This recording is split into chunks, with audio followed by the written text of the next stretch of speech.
Magandang araw po sa atin lahat. Ari nga ho at may bigay sa akin ng aking kumpare na ulo ng yellowfin tuna. Ay pagkalalaki din nga, kadami panlaman. Ang gagawin natin luto din ay ating isasaing. Lalagyan natin iyan ng taba ng baboy. Tapos ang gagawin natin pampaasim din ay kalamyas na tuyo. At lalagyan din natin ng maraming sibuyas at bawang.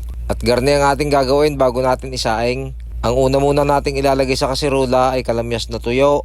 Tapos ilalagay naman natin diyan aring ating ginayat na bawang at saka sibuyas. Ang bawang nga pala diyan ipinitpit ko lang, hindi ko na tinanggal yung balat.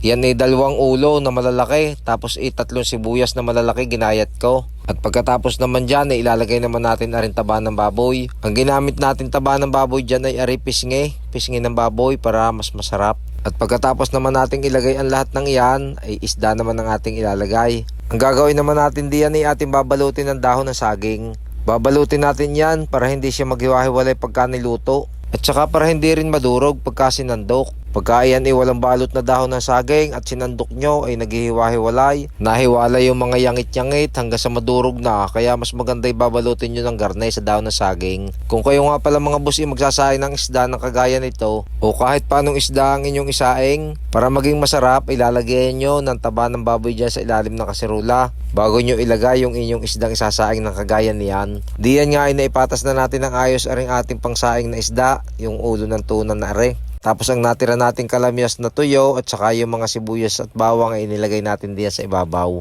Lalagyan na rin natin iyan ng mga pampalasa mga boss. Magic sarap at saka betsin ang ating ilalagay dyan. Tigkakaunti lang ang ating ilalagay at iyan ay malasa na. Pero kung gusto nyo ng mas masarap, diin yung ilahat. Ilagay nyo yung isang buong magic sarap, ilagay nyo yung isang buong betsin. Pagkasarap na yan. Tapos iyan, nilagyan na rin natin ng isang dakot na asin at lalagyan din natin yan ng suka. Ang suka naman ay nakakatulong din para pantanggal ng lansa. At diyan nga ay naglagay din ako ng kaunting toyo. Iyan naman ipampakulay laan ng patis. Para pagka naluto naman ay hindi naman yung maputla yung patis. May kulay na kaunti. Medyo mapula-pula ng kaunti. Tapos yan, lalagyan na natin ng tubig. At laging ang tubig natin ay yung pantay diyan sa ating niluluto.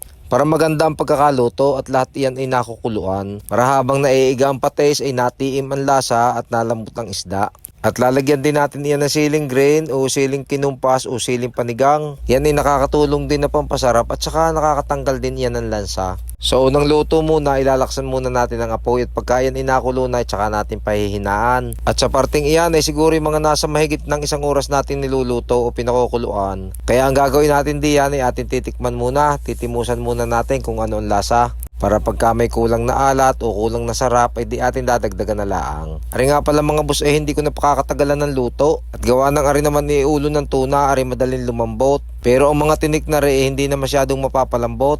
Pagka ari naman ay niluto ng matagal ay masyado namang malalabog pati yung mga laman-laman, yung mga yangit-yangit. At yan, para sa akin mga boss iluto na ari. Masarap din yung medyo madami pang patis na may maiisabaw sa kanin. Dini nga sa bandang ari di siyempre sasandok na ulit tayo.